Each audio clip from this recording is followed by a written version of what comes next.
നീ കരഞ്ഞെന്നാ ചോദിച്ചത്. കവിത നിന്നോട് വഴക്ക് കൂടുക മറ്റോ ചെയ്തോ? ഇല്ലമ്മേ, എന്നെ ആരും ഒന്നും പറഞ്ഞിട്ടില്ല. പിന്നെ ഞാൻ എൻ്റെ അമ്മയെക്കുറിച്ച് ഓർത്ത് കിടക്കുകയായിരുന്നു. ഞാൻ കണ്ടിട്ടുള്ളതിൽ വെച്ച് ഏറ്റവും ഭാഗ്യഹീനയായ സ്ത്രീ എൻ്റെ അമ്മയാണ്. അമ്മയെക്കുറിച്ച് ഓർക്കുമ്പോഴൊക്കെ കരഞ്ഞു കലങ്ങിയൊരു മുഖം എനിക്ക് ഓർമ്മ വരുന്നത്.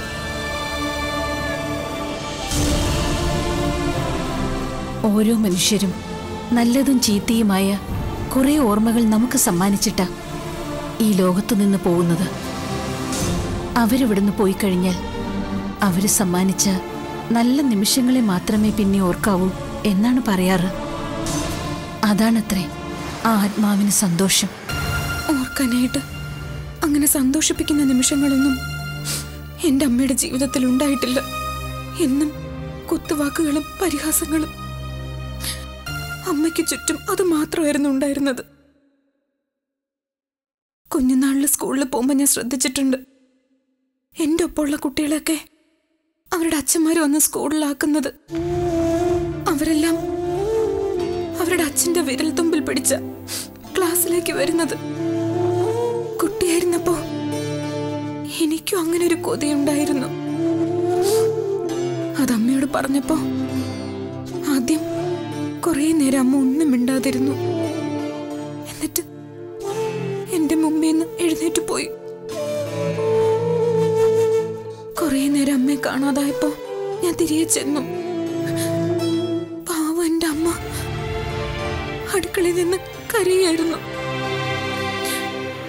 എന്തിനാ കരയുന്നെന്ന് ചോദിച്ചപ്പോ എന്നെ ചേർത്ത് പിടിച്ചിട്ട് അമ്മ പറഞ്ഞു, നിനക്ക് അമ്മ മാത്രമേ ഉള്ളൂ, അച്ഛനില്ല എന്ന്. പിന്നെ ഞാൻ ഒരിക്കലും അച്ഛന്റെ കാര്യം അമ്മയോട് ചോദിച്ചിട്ടേ ഇല്ല. എന്റെ അമ്മ ഒരു പാവമായിരുന്നു. അഴകത്തെ കുഞ്ഞുണ്ണി എന്ന മാന്യൻ അമ്മ ചതിച്ചില്ലായിരുന്നെങ്കിൽ കുറച്ചുകൂടിയൊക്കെ ഒരു നല്ല ജീവിതം എന്റെ അമ്മയ്ക്കും കിട്ടിപ്പോയെന്നെ. എന്തിനാ മോളെ ഇപ്പൊ ഇങ്ങനെയൊക്കെ പറയുന്നത്? നിനക്ക് നിന്റെ അമ്മയെ നഷ്ടപ്പെട്ടു, അത് വിധി. പകരം എന്നെപ്പോലൊരമ്മയെ നിനക്ക് ഈശ്വരൻ തന്നില്ലേ? നിന്റെ അമ്മയേക്കാൾ കൂടുതൽ ഞാൻ നിന്നെ സ്നേഹിക്കുന്നുണ്ടെന്ന് നീ പറഞ്ഞിട്ടില്ലേ? പിന്നെ എന്തിനാ മോളെ വെറുതെ ഓരോന്നോർത്ത് മനസ്സ് വിഷമിപ്പിക്കുന്നത്? അത്രയ്ക്ക് ഞാൻ അനുഭവിച്ചിട്ടുണ്ടമ്മ. അന്ന് കേട്ട പരിഹാസവും കളിയാക്കലും ഒക്കെയാ അച്ഛൻ എന്ന പേരിനോടുള്ള എന്റെ വെറുപ്പായി മാറിയത്. ചിലപ്പോഴെങ്കിലൊക്കെ എനിക്ക് തോന്നും, ലോകത്തെ ഏറ്റവും ഭാഗ്യം കിട്ട പെൺകുട്ടി ഞാനാണെന്ന്. മോൾക്ക് അങ്ങനെയുള്ള തോന്നലുകളൊന്നും വേണ്ട. ആരൊക്കെ ഇല്ലെങ്കിലും നിനക്ക് ഞാനുണ്ട്. എന്റെ മകളാ നീ, അഴകത്തെ സുമംഗലിയുടെ മകൾ.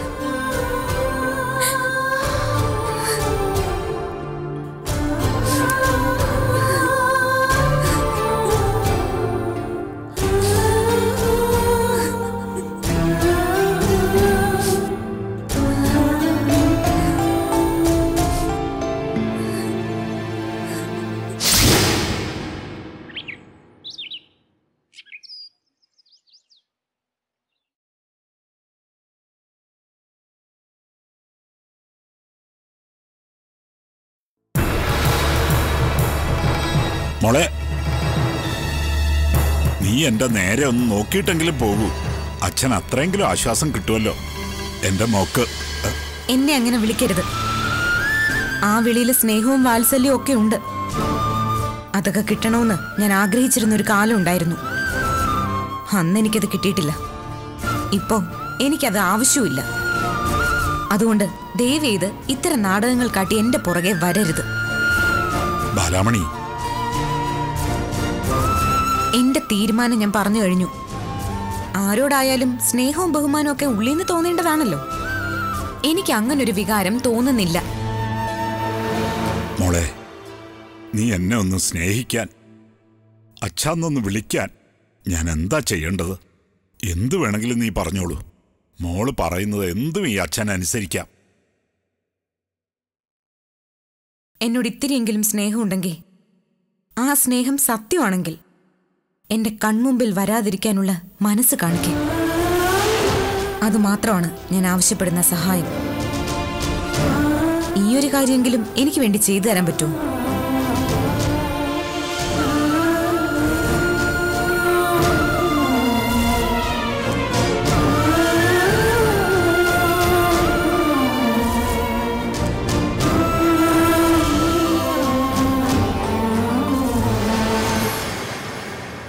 ബാലാമണി, നീ ഒരു കാര്യം അറിഞ്ഞോ? ഏട്ടത്തി എന്തിനാ ഇപ്പൊ ഇങ്ങോട്ട് വന്നത്? വിളിച്ചിരുന്നെങ്കിൽ ഞാൻ മുറിയിലേക്ക് വരുമായിരുന്നല്ലോ. ആദ്യത്തെ 3 മാസം അങ്ങേയറ്റം ശ്രദ്ധിക്കണം. അത് ഡോക്ടർ പ്രത്യേകം പറഞ്ഞതല്ലേ. പിന്നെ എന്താ അത് കേൾക്കാത്തത്? എന്റെ പൊന്നു ബാലാമണി, ഇത്തിരി നടക്കുന്നുണ്ടെന്ന് എനിക്ക് ഒരു പ്രശ്നവും വരാൻ പോകുന്നില്ല. എന്നാലും നമ്മൾ ശ്രദ്ധിക്കണം ഏട്ടത്തി. നിനക്കിപ്പോ എന്താ വേണ്ടത്? ഞാൻ എന്റെ മുറിയിൽ പോയി റെസ്റ്റ് ചെയ്യണം, അത്രയല്ലേ ഉള്ളൂ. ശരി, ഞാൻ പോയേക്കാം. ഇനി നിന്നോട് ഒന്നും പറയാനായിട്ട് ഞാൻ ഇങ്ങോട്ട് വരില്ല. ഏട്ടത്തി, എന്താ ഇത്? പിണങ്ങി പോവാണോ? ഇല്ല, നിക്കുന്നില്ല, ഞാൻ പോവാ. ഏട്ടത്തി, പിന്നല്ലാതെ ഞാൻ എന്താ വേണ്ടത്? നിന്നോടൊരു അത്യാവശ്യ കാര്യം പറയാൻ വേണ്ടി വന്നപ്പോ അത് കേൾക്കാനുള്ള മനസ്സ് പോലും നീ കാണിക്കുന്നില്ലല്ലോ. ഞാൻ കേൾക്കാം. ആദ്യം ഏട്ടത്തി ഇവിടെ വന്നിരിക്കെ. മെല്ലെ ഇരിക്കെ. ഇനി പറഞ്ഞോ, എന്താ കാര്യം? അവളുണ്ടല്ലോ ആ കവിത, ഇനിയും എന്തോ കുരുക്കൊപ്പിക്കാനുള്ള പ്ലാനുമായിട്ട് ഇറങ്ങിയിരിക്കുക. ഏട്ടത്തിക്ക് അങ്ങനെ തോന്നാൻ എന്താ കാരണം? രാവിലെ അടുക്കളയിൽ നിൽക്കുമ്പോ അവൾക്കൊരു കോള് വന്നു. ഞാൻ അടുത്ത് നിന്നതുകൊണ്ട് അവൾ ആ കോൾ അറ്റൻഡ് ചെയ്തില്ല. ഞാൻ പതിയെ മുറിയിലോട്ട് പോകുന്ന പോലെ അടുക്കളയിൽ നിന്നും മാറി. ആ സമയത്ത് അവൾ ആരെയോ തിരിച്ചു വിളിച്ചിട്ട് നമുക്ക് രാവിലെ തന്നെ കാണണം, എനിക്ക് തന്ന വാക്ക് തെറ്റിക്കരുതെന്നൊക്കെ പറയുന്നത് കേട്ടു. ഒരു അരമണിക്കൂർ കഴിഞ്ഞപ്പോ അനന്തുവിന്റെ കാറും എടുത്ത് അവൾ എങ്ങോട്ടോ പോവുകയും ചെയ്തു. മൊത്തത്തിൽ എന്തോ ഒരു മിസ്റ്റേക്ക് എനിക്ക് ഫീൽ ചെയ്തു. അതുകൊണ്ടാ ഇക്കാര്യം നിന്നോട് വന്ന് പറയാന്ന് വെച്ചത്.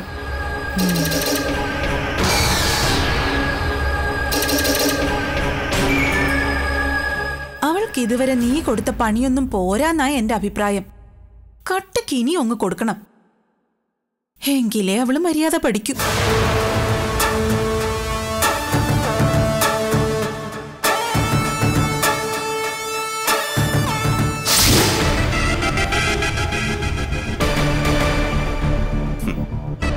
ഭാഗ്യം കൊണ്ടാണ് എനിക്ക് എൻ്റെ ജീവൻ തിരിച്ചു കിട്ടിയത്.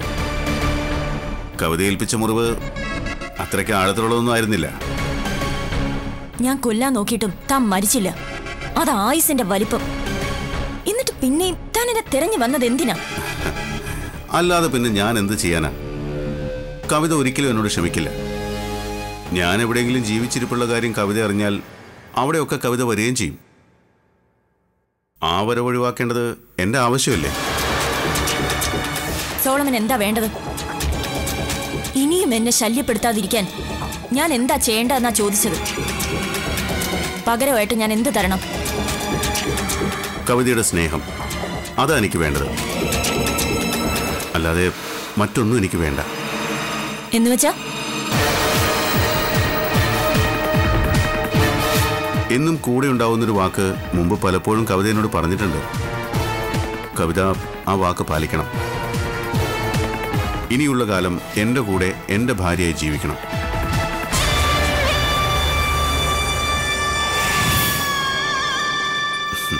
കവിത മറുപടി ഒന്നും പറഞ്ഞില്ല. സോളമനെ കൊല്ലാൻ ശ്രമിച്ചവളാ ഞാൻ. ആ എന്നോടൊത്ത് ജീവിക്കാൻ സോളമൻ ആഗ്രഹിക്കുന്നുണ്ടോ? എൻ്റെ ആഗ്രഹം ഞാൻ പറഞ്ഞു കഴിഞ്ഞു. ഇനി വേണ്ടത് കവിതയുടെ സമ്മതം. ഞാൻ സമ്മതിച്ചില്ലെങ്കിലോ? അനന്തു, അഴകത്തമ്മ, ബാലാമണി, ഈ 3 പേരിൽ ആരെങ്കിലും ഒരാളെ ഞാനൊന്ന് പോയി കണ്ടാലോ? സോളമ, ഒന്നുകിൽ എൻ്റെ ആഗ്രഹം സാധിക്കണം. കവിത എൻ്റെ കൂടെ വേണം ഇനി എന്നും. അതിന് കവിതയെ കൊണ്ട് സാധിക്കില്ലെങ്കിൽ പകരമായിട്ട് എനിക്ക് പണം കിട്ടണം. കവിതയും അനന്തും ഒത്തുള്ള ജീവിതത്തിന് യാതൊരു പോറലും ഏൽക്കാതിരിക്കാൻ കവിത എനിക്ക് തരുന്ന ആ പണം ഉപകരിക്കും.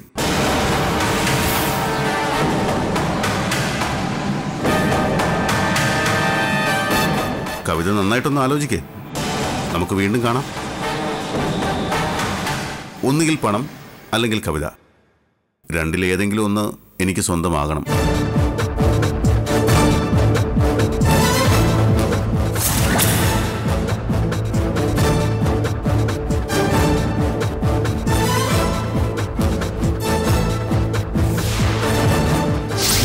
എന്റെ അളിയ മട്ടൻ കറി കഴിക്കണമെങ്കിൽ കോഴിക്കോട് തന്നെ പോണം. എപ്പം നോക്കിയാലും ഈ ആഹാരത്തിന്റെ കാര്യമല്ല നിനക്ക് പറയാനുള്ളൂ. ആഹാരം കഴിക്കാനല്ലേ നമ്മൾ ജീവിക്കുന്നത്. ആയിക്കോട്ടെ, പോ, നേരെ നോക്കി വണ്ടി വിട്.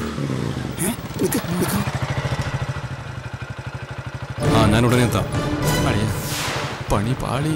ഒന്ന് വെയിറ്റ് ചെയ്യാൻ പറയും, ഞാൻ വരാം. വണ്ടി തിരിക്കേ. ആ ശരി, വണ്ടി തിരിക്കണം.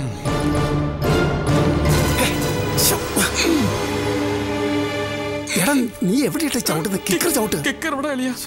ഏയ് കിക്കർ മറന്നോ?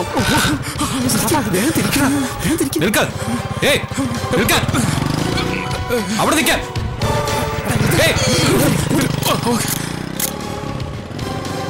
ഇതിലെ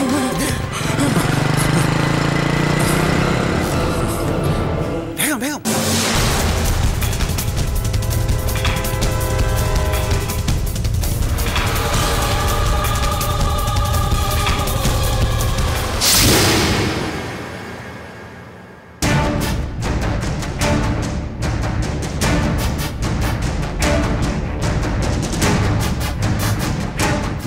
ഇവന്റെ കാര്യമാണ് ഞാൻ ചോദിച്ചത്. നിനക്ക് ഇവനെ അറിയില്ലേ? ഞാൻ പറഞ്ഞില്ലേ, ഇയാൾ എന്റെ ഒരു പേഷ്യന്റിന്റെ റിലേറ്റീവാ. ആ ഒരു അടുപ്പേ നിങ്ങൾ തമ്മിലുള്ളോ? അല്ലാതെ പിന്നെ? നീ എന്നോട് വീണ്ടും വീണ്ടും കള്ളം പറഞ്ഞുകൊണ്ടിരിക്കുക. അത് ഞാൻ മനസ്സിലാക്കിയെന്ന് അറിഞ്ഞിട്ടും.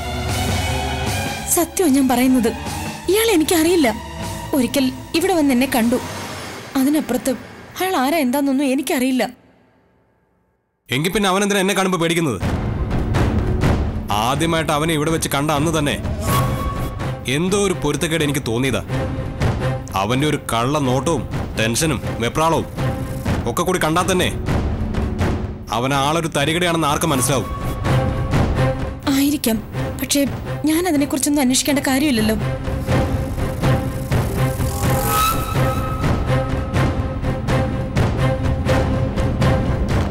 എന്താടാ, എന്താ നീ വല്ലാതിരിക്കുന്നത്? ഏയ് ഒന്നുമില്ല. നീ ചായ കുടിക്ക്.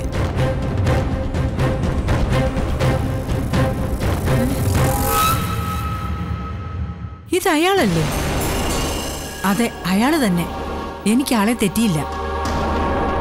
ഇവനെന്ന് അഭിരാമിയെ കാണാൻ വേണ്ടി ഇവിടെ വന്നതാ.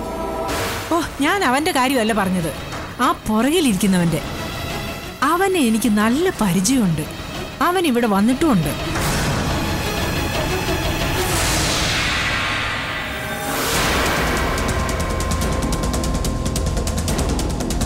ഇയാളെ അമ്മ ഇവിടെ വെച്ച് കണ്ടിട്ടുണ്ടോ?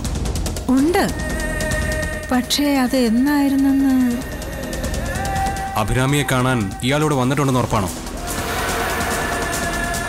ആ, ഇപ്പൊ എനിക്ക് ഓർമ്മ കിട്ടി. ചികിത്സ തേടി വന്ന ഒരു രോഗിക്ക് അഭിരാമി 20,000 രൂപ കൊടുത്ത കാര്യം നിന്നോട് ഞാൻ പറഞ്ഞിട്ടില്ലേ? ആ രോഗി ഇയാളായിരുന്നു.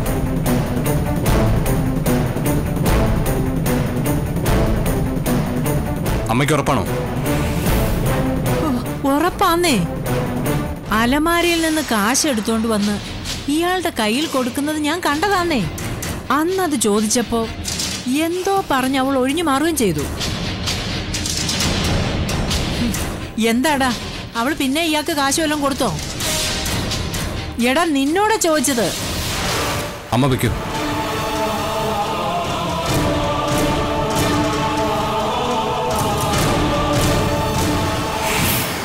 ഇട പൊട്ടം കണാര, ആ ഡോക്ടറുടെ ഭർത്താവിനെ കണ്ടപ്പോ നിങ്ങൾ എന്തിനാ പേടിച്ചത്? അയാൾക്ക് അപ്പൊ തന്നെ സംശയം തോന്നി കാണില്ലേ? അത് ഉറപ്പല്ലേ? അയാളെ മൊബൈലിൽ എന്റെ അളിയന്റെ ഫോട്ടോ എടുക്കുന്നത് ഞാൻ കണ്ടതാ. എടാ നാശമേ, നീ ഇങ്ങോട്ട് വന്നത് ഞങ്ങളെ സഹായിക്കാനാണോ അതോ ദ്രോഹിക്കാനാണോ? എല്ലാത്തിനും കാരണം ചേച്ചിയുടെ ഭർത്താവാ, എന്റെ പൊന്നാരളിയെ. അവനെ വിളിച്ച് കാണിച്ചത് അളിയനാ. അതൊക്കെ പോട്ടെ, അയാള് നിങ്ങളുടെ പിന്നാലെ എവിടം വരെ ഉണ്ടായിരുന്നു? അയാള് പുറകെ ഓടിയപ്പോഴേ ഊട് വഴിയിലൂടെ ഞങ്ങളുടെ ബൈക്കെടുത്ത് രക്ഷപ്പെടായിരുന്നു. അല്ലേ ചേച്ചി? ഇനിയിപ്പൊ അഭിരാമി ഡോക്ടറാണോ അയാൾ ഇവിടെ പറഞ്ഞു വിട്ടത്? ഒരിക്കലും അല്ല. ഡോക്ടർ ഈ കാര്യം ആ വീട്ടിലെ മറ്റാരോടും സംസാരിച്ചിട്ട് കൂടിയില്ല. അതുകൊണ്ടല്ലേ ഡോക്ടർക്ക് നമ്മളെ ഇത്ര പേടി. ആ പേടി എന്നും അങ്ങനെ ഉണ്ടായിരിക്കുമെന്ന് വിചാരിക്കണ്ട ചേച്ചി. എത്രയും പെട്ടെന്ന് തന്നെ കാര്യങ്ങൾക്കൊരു തീരുമാനം ഉണ്ടാക്കണം. അല്ലെങ്കിൽ നമ്മൾ 3 പേരും ചപ്പാത്തിയും ചിക്കനും തിന്നും മടുക്കും. എന്റെ മനസ്സിൽ ചില കണക്കുകൂട്ടലുകളൊക്കെ ഉണ്ട്. അതുപോലൊക്കെ നടന്നാ നമ്മൾ രക്ഷപ്പെടും. ഇല്ലടാ, നമ്മൾ അങ്ങനെ തോറ്റു പോവുകയൊന്നുമില്ല. വിചാരിച്ച പോലെ തന്നെ കാര്യങ്ങൾ നടക്കും. നടന്നാ മതി, അല്ലെങ്കിൽ എന്റെ കാര്യത്തിൽ ഒരു തീരുമാനമാകും.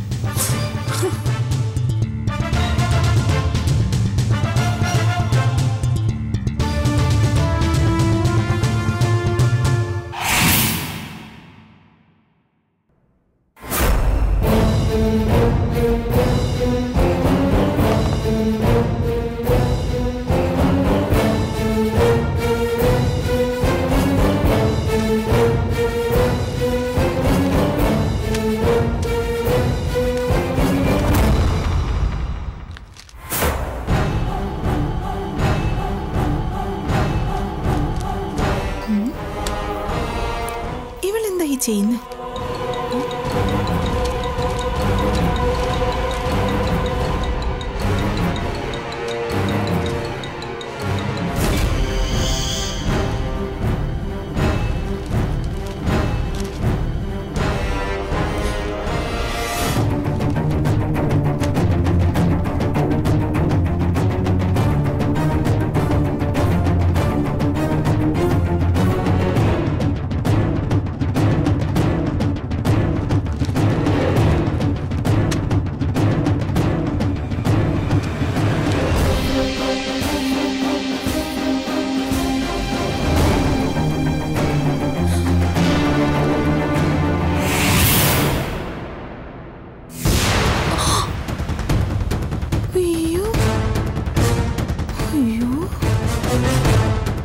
ദൈവമേ, ചെക്കില് കള്ള ഒപ്പിടുന്നു. ശരിയാക്കി തരാം.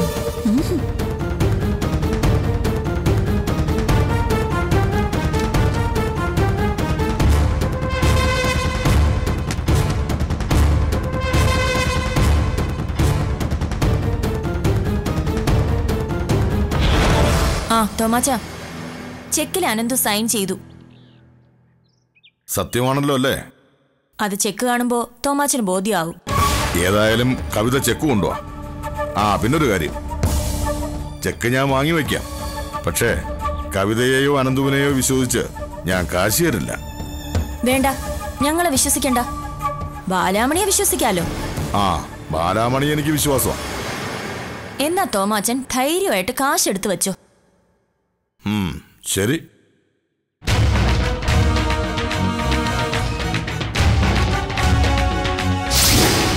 ചെക്ക് ലീഫിൽ സൈൻ ചെയ്തെന്നോ?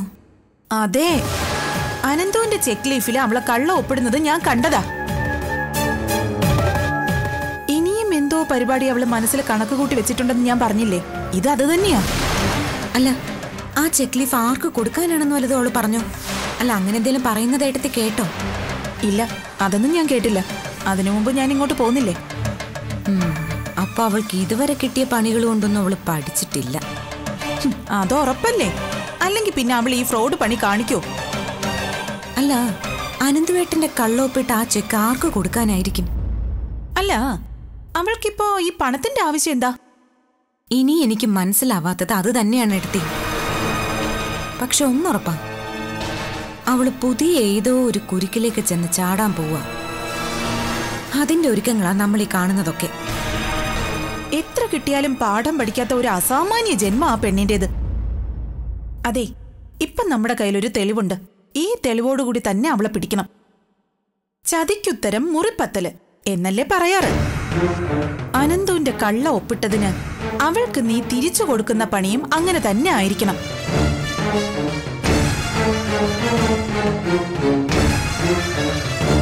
അല്ല, നീ എന്താ ആലോചിക്കുന്നേ? ഒന്നുമില്ല ഏട്ടത്തെ. അല്ല, എന്തോ ഉണ്ട്. എന്താണെങ്കിലും എന്നോട് പറ. അത് പറയാനുള്ളതല്ല ഏട്ടത്തെ, പ്രവർത്തിക്കാനുള്ളത്. എങ്കിലേ കവിതയ്ക്ക് എന്നെ ശരിക്കും മനസ്സിലാവും. കവിതയ്ക്ക് മാത്രമല്ല, ആനന്ദുവേട്ടനും.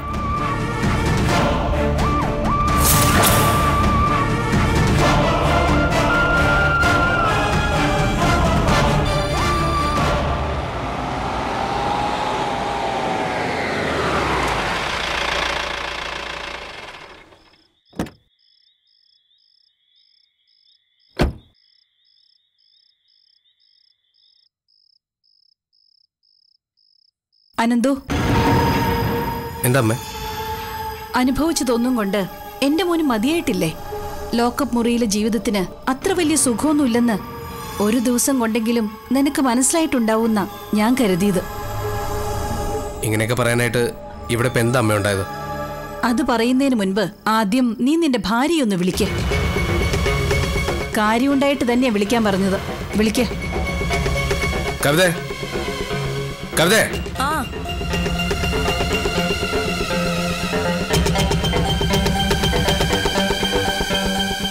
എന്താ അനന്തു? അനന്തു അല്ല, ഞാനാ നിന്നെ വിളിപ്പിച്ചത്. ഭർത്താവിന് യാതൊരു മനസ്സുഖവും കൊടുക്കാത്ത ഭാര്യമാരുടെ ഗണത്തിലാണ് നീ എന്നെനിക്കറിയാം. പക്ഷേ അനന്തു നിന്റെ ഭർത്താവ് മാത്രമല്ല, എന്റെ മകനും കൂടിയാണ്. അവനെ നീ ഓരോ പുതിയ പുതിയ ചതിക്കുഴികളിലേക്ക് കൊണ്ടുചെന്ന് ചാടിക്കുന്നത് അവന്റെ അമ്മയായ ഞാൻ കയ്യും കെട്ടി നോക്കി നിൽക്കുമെന്ന വിചാരം നിനക്കുണ്ടെങ്കിൽ അത് വേണ്ട. എന്താ അമ്മേ ഇവള് പുതിയതായിട്ട് ഇപ്പൊ എന്ത് കുഴപ്പം ഉണ്ടാക്കി വെച്ചത്? നീ നിന്റെ ഭാര്യയോട് തന്നെ ചോദിക്ക്, അവള് പറയട്ടെ. എന്താടി കാര്യം? എന്താന്ന്? എനിക്കൊന്നും അറിയില്ല. അങ്ങനെ നിനക്കൊന്നും അറിയാതിരിക്കില്ല. എടി, നീ എന്ത് തലവേന ഉണ്ടാക്കി വെച്ചിരിക്കുന്നെന്ന് വെച്ചാ മര്യാദയ്ക്ക് തുറന്നു പറ. എന്റെ പൊന്നനന്തു, അനന്തു വിളിച്ചിട്ടല്ലേ ഞാനിപ്പോ ഇങ്ങോട്ട് വന്നത്. ഒന്നും അറിയാത്ത എന്നെ നിങ്ങൾ അമ്മയും മോനും കൂടി ഇങ്ങനെ ചോദ്യം ചെയ്താ ഞാൻ എന്ത് ചെയ്യണം? അപ്പോ നിനക്കൊന്നും അറിയില്ല? ഇല്ല. വേണ്ട, എല്ലാം അറിയാവുന്ന ഒരാൾ ഇവിടെയുണ്ട്. കാര്യങ്ങൾ അയാൾ പറഞ്ഞോളും. എന്താ, ഞാൻ അയാളെ വിളിക്കട്ടെ? അമ്മ ആരെയാ വിളിക്കാൻ പോകുന്നതെന്ന് എനിക്കെങ്ങനെ അറിയാം? ഈ വരുന്ന ആളെ നിങ്ങൾക്ക് രണ്ടുപേർക്കും നല്ല പരിചയമാണ്. ഒന്ന് വരൂ.